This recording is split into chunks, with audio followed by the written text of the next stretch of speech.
Hi, this is GMProps. Since the release of my new electronics upgrade kit for the Stapleton Mark VII Science Tricorder, I have had several requests to create a tutorial on how to install the electronics. Well, you got your wish. Okay, just so you understand, this is not a tutorial on how to assemble the actual body kit. I think I'll leave that to someone more qualified. This tutorial will give you the steps for installing the electronics into the Myron Stapleton body kit. While it is possible to install the electronics into a completed static tricorder replica, I have found that some of the electronics prep work is easier to install while you are assembling the body kit.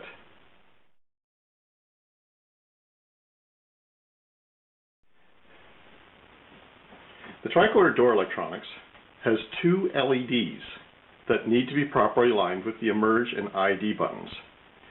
That's the emerge button goes there, and the ID light that goes there. In order to align the emerge button LED, the electronics must be placed inside the first section, and the ID light on the end of the long wire here will be fed through holes to the front. The power leads for the door will be connected to the brass hinges at the back. Okay, in order to accommodate all this electronics for the door, it will need to have a few holes drilled. Using a 1/8 inch drill on your hobby drill, you need to create a hole through the ID LED location. Also, this hole should continue through to the first open compartment. This will allow you to feed the LED from the first compartment through to the LED location at the ID button. There you go. Next, using a small diameter drill or Dremel bit, drill a small hole between the screw holes for the hinges. So it's one there and one there. So, next thing you got to do is you got to use the drill to carve an area around the hole. When the wire is soldered to the hinge, a small amount of solder will create an uneven surface on the hinge. This uneven surface will cause your hinge to not sit properly. So you want it to be as flat as possible against this surface. Now, before you install your hinges, before you install your circuit board, you need to install your magnets. The first magnet comes with your body kit and is installed behind the R&D panel at the front. Use a small amount of cyanoacrylate glue, more commonly known as crazy glue or ZAP. Place it inside your slot.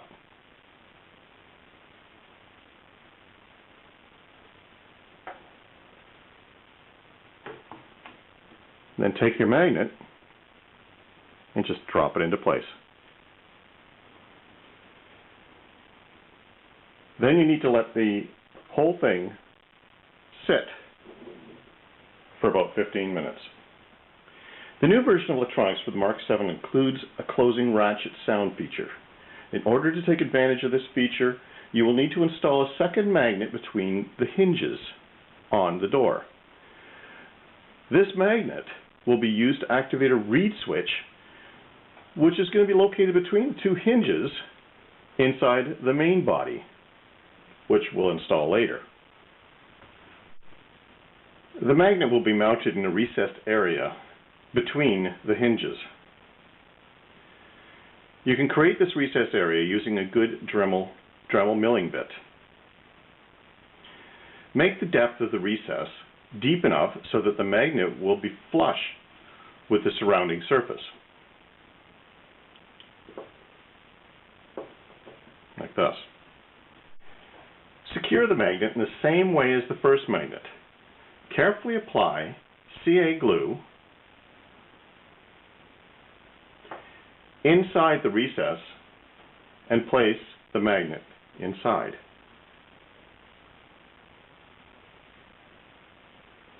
Again, you'll have to let this sit for about 15 minutes to fully let it cure.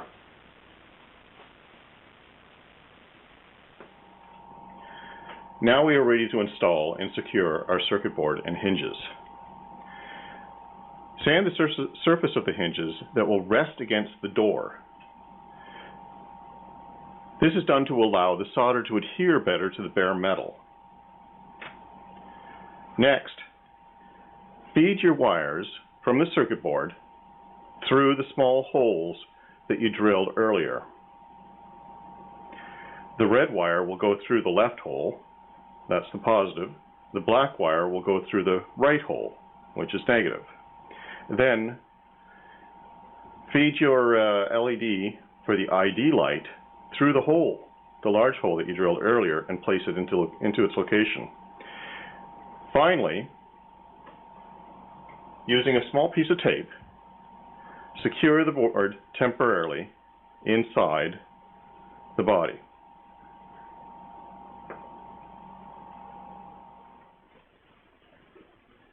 The next task is to place a drop of solder on the back side of the hinge. Do this to both halves of the hinge. This will be used later when it goes into the main body. Then solder the wire to the hinge. Make sure you solder it to the larger half of the hinge. Believe it or not, the two halves of the hinge are different sizes, and the side that you want on the door has to be the larger half. Once you've got it soldered on, secure the hinge in place with the screws. There should be 2 brass screws provided.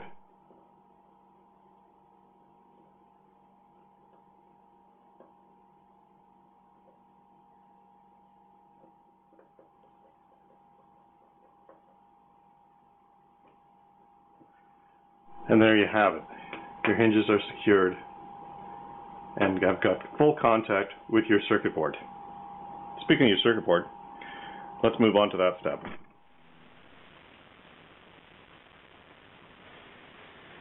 Somewhere in your body kit will be the emerge button and insert panel. You can use the panel to help align the LED on the circuit board. So now you can remove the tape that's holding the circuit board down. It's not really necessary. Not at this point. But don't get rid of the tape. We're going to use it again.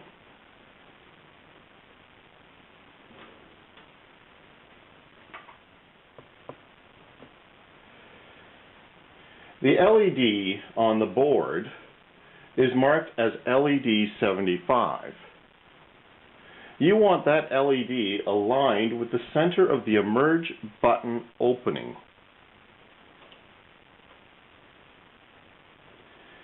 Use the emerge panel and align LED 75.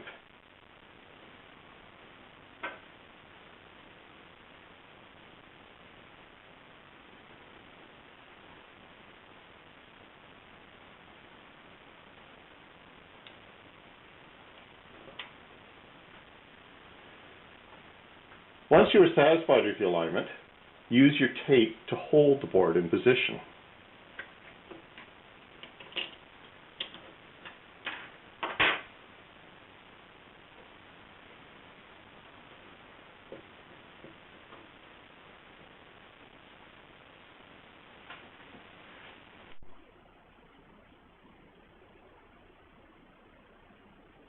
Then carefully glue the board in place with small amounts of hot glue.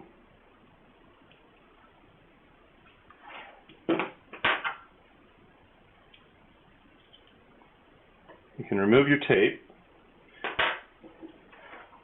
and then glue the back of the rest of the board here. You might also want to glue the LED for the ID light in place so it doesn't move later on.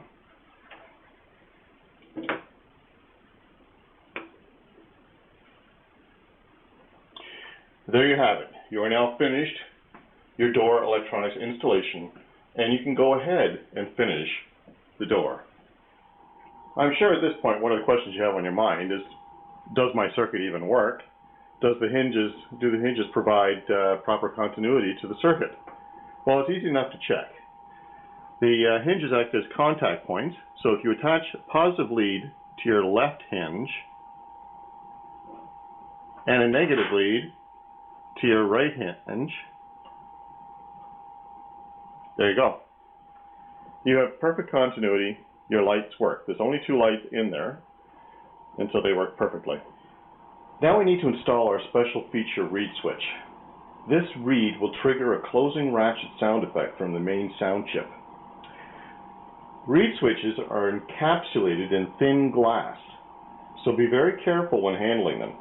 The reed switch we are using will have a black wire on one side and a purple or yellow wire on the other side.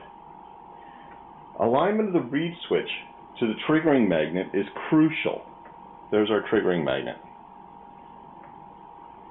For demonstration purposes, I have connected a multimeter to our reed switch and will show how close you must get the reed to the magnet before it will trigger.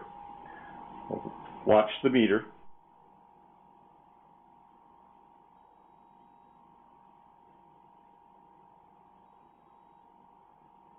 Has to be pretty close.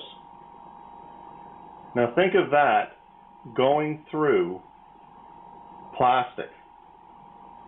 You're going to lose some sensitivity. As soon as you move it back, we lose contact. Move it forward, we've got contact.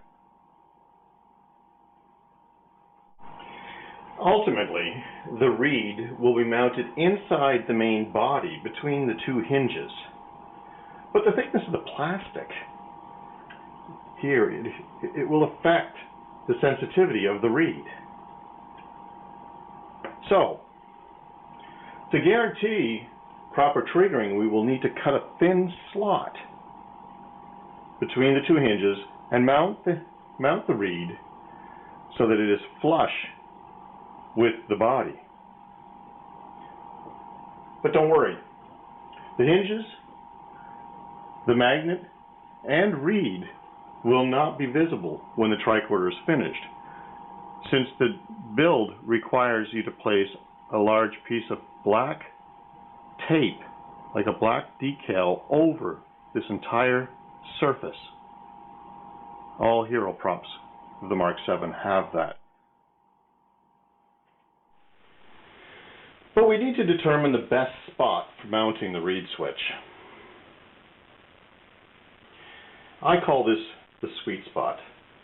Ideally, the sweet spot will be directly in line with the magnet. So we need to know where the magnet will come closest to the main body.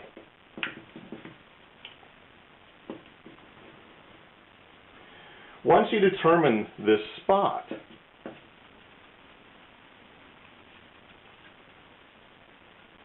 either through good eyeballing or careful measurements with a ruler, mark the spot. Then use a proper Dremel bit to cut and shape the slot.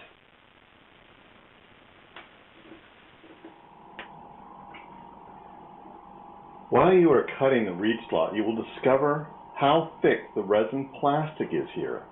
The reed should rest easily in the slot, flush with the body, without having to break all the way through the body.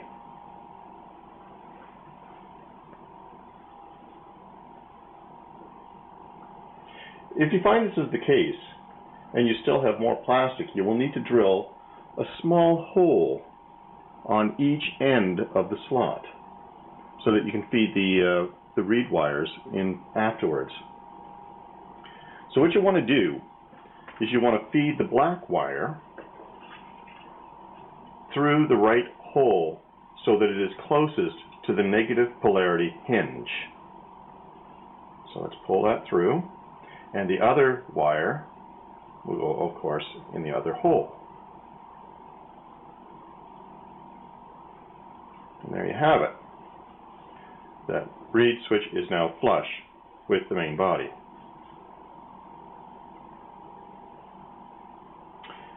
Now you can position the reed and make sure it is flush, but don't glue it. Instead, add a little bit of glue where the wires come through. Just a little bit of hot glue there. Just hold them in place so the reed won't shift too much.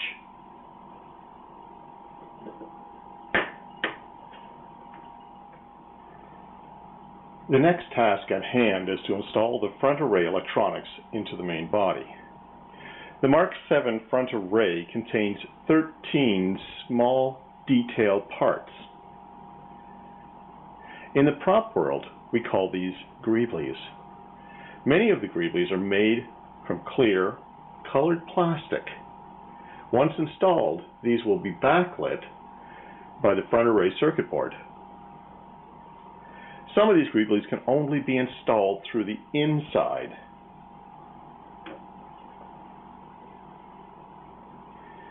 So it only makes sense that you would install the greeblies before the circuit board. At this point, your tricorder body should be painted and ready for electronics. But you will need to complete all of the front array work before you can install the electronics. You will start by painting the appropriate array for the front area. Once the array area has been painted, you can start to apply the greeblies and other details. After you have installed all of the detail pieces to the front array, you are ready for the electronics.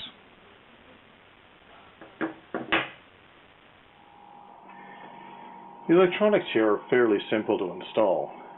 This version of the front array has all surface-mounted LEDs on one side. This makes it easier to position the LEDs directly against each of the front array greeblies. To align the LEDs correctly, you will need to power up the board.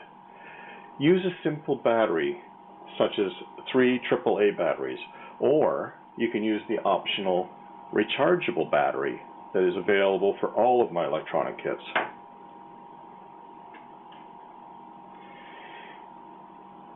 The board is very simply laid out. Of course, you've got the sound module on the back of the board.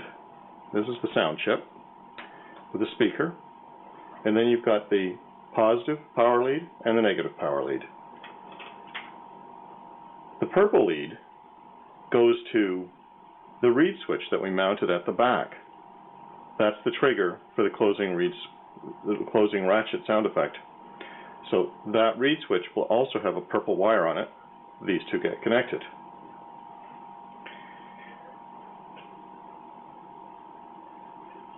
Since the sound chip is also on this board, it is important not to use a power source that exceeds 6 volts. It will burn out the sound chip. Don't even use a common 9-volt battery. Believe me, it will burn out. To install the front array board, power up the board so that all of the LEDs are lit.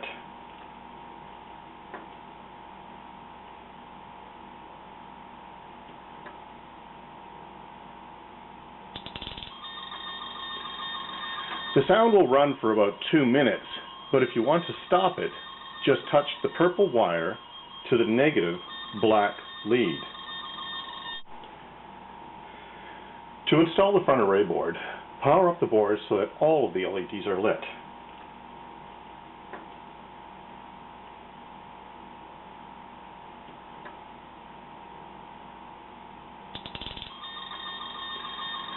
The sound will run for about 2 minutes, but if you want to stop it, just touch the purple wire to the negative black lead.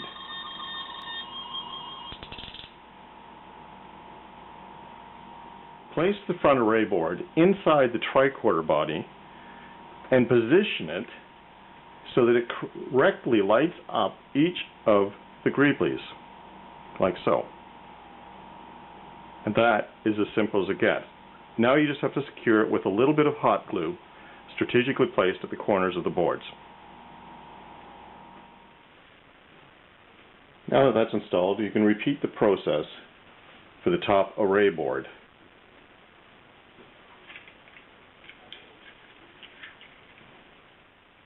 The final circuit board to install is the control panel view screen electronics.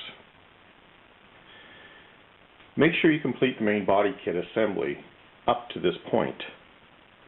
Apply the control panel decals and install the view screen reflector. You can also install the view screen graphic and clear bezel, but for the purposes of this tutorial I will leave these off for now. Be sure to make the hole in the view screen reflector just large enough for the 5mm white LED to fit through. As there are many LEDs on this board to align, you will want to be sure that they are all straight. Pay particular attention to the power LED, since it is on a longer set of leads and can get hung up on wires and other parts inside the tricorder body. While we have the board, we can set the LED sequence direction and speed. Located at the back of the board is a bank of 8 switches. Switching the first 4 on and the last 4 off will cause the alpha to delta LEDs to sequence from the top down. Switching the first 4 off and the last 4 on will cause the alpha to delta LEDs to sequence from the bottom up. This is the way this board is currently configured. The speed control will make the sequencing go faster or slower. Simply use a small screwdriver to adjust the speed trimmer control to where you want it. Using the same procedure as with the other 2 boards, carefully position the board and then secure it with hot glue.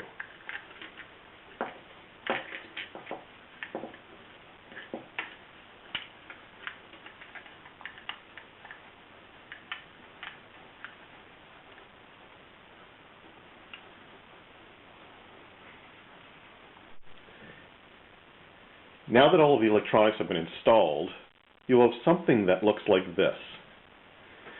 Before we attach the flip-out section of the tricorder to the main body, we should clean up the wires.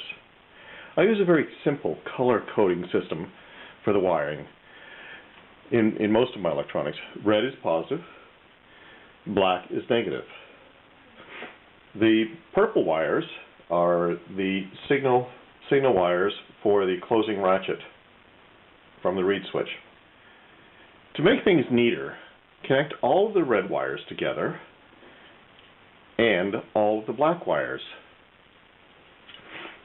Then connect the 2 purple wires together and hide these away along the inside edge of the tricorder. For now, just leave the speaker hanging loose. If you connect your battery to the positive and negative leads,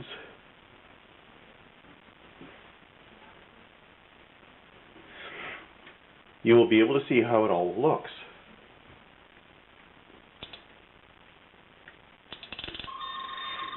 And sounds.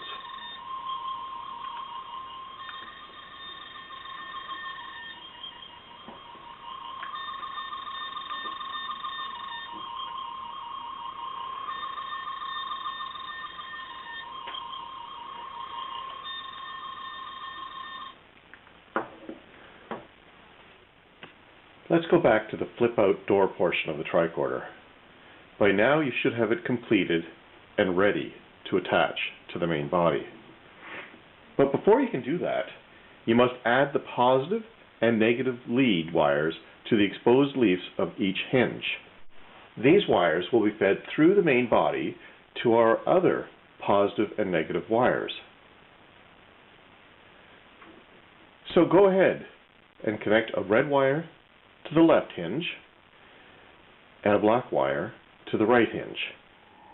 It should now look like this. You are now ready to attach this section of the tricorder to the main body. Feed each wire through the hinge slots into the main body. Then carefully slide each hinge into its slot.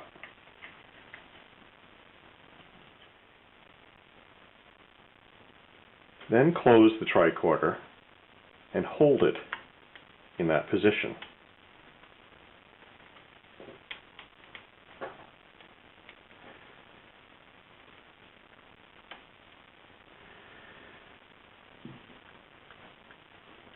Next, you will want to place plenty of hot glue inside around each hinge where it comes through at the main body.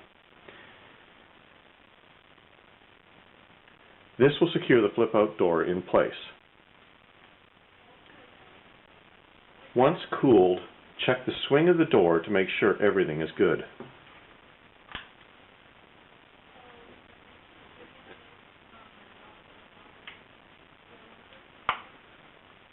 When you're happy with that, you can go back to the wires and connect the door hinges to the positive and negative leads inside. Now you can connect your battery and test all of the lights and sounds of your tricorder.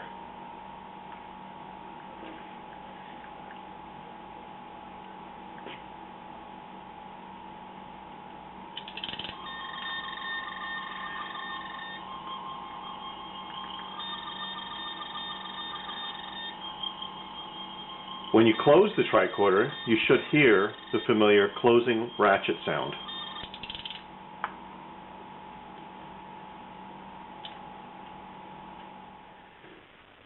The main reed switch is basically the on-off switch of your tricorder.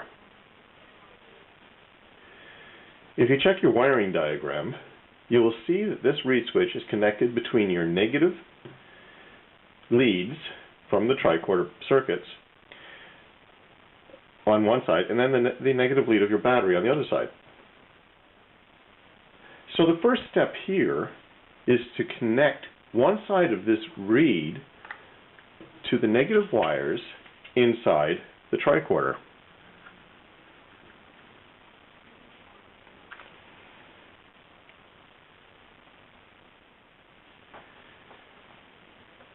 Once that's done, you can connect the other side of your reed to the negative lead of your battery.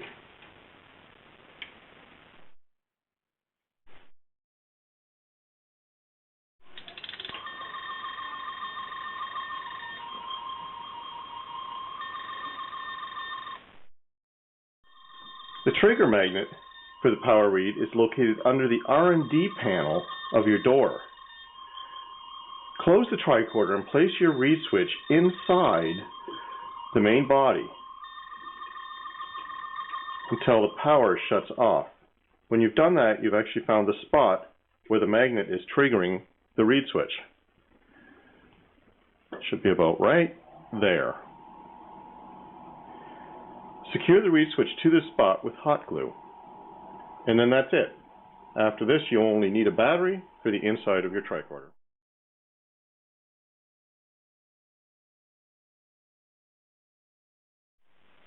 We are now ready to finish our tricorder. The only item missing is a power source. The tricorder can be powered by any number of conventional batteries available on the market. The tricorder is safe from harm as long as you do not exceed 6 volts. And the voltage is not even the crucial part of powering these electronics. Due to the significant number of LEDs in this tricorder, the power current requirement is quite high. Most conventional batteries will only last a short time before they need to be replaced. That is why I prefer a rechargeable battery option.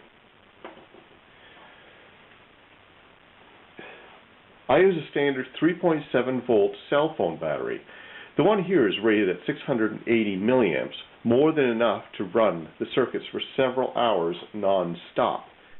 A charging port has been added to the battery so that you can recharge it using a universal smart charger.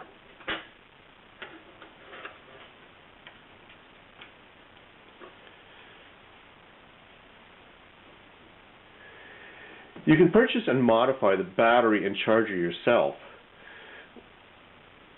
or you can purchase one directly from me for a reasonable sum. They come like this, already pre-wired, ready to install. Speaking of installation, to install this battery, simply solder the red wire from the battery to the red wires in your tricorder, and the black wire from the battery to the black wire coming from the reed switch we installed previously. You can secure the battery into position with a bit of hot glue. There are a couple of options for the charging port. One, you can tuck it away, as you see here, inside the tricorder. Or, two, you can mount it through the back panel. The second option is good because you do not ever need to remove the back cover to charge the battery. But I personally prefer leaving the charging port inside. A true replica would not have a visible charging port on the back. Once the battery is installed, you can test the tricorder and lights and sound.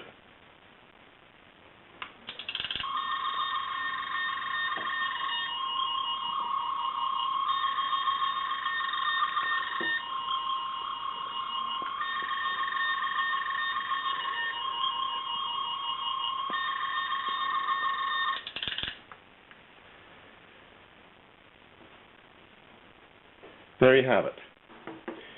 One completed Mark VII Science tricorder with full lights and sound. You can go ahead and install the back cover now.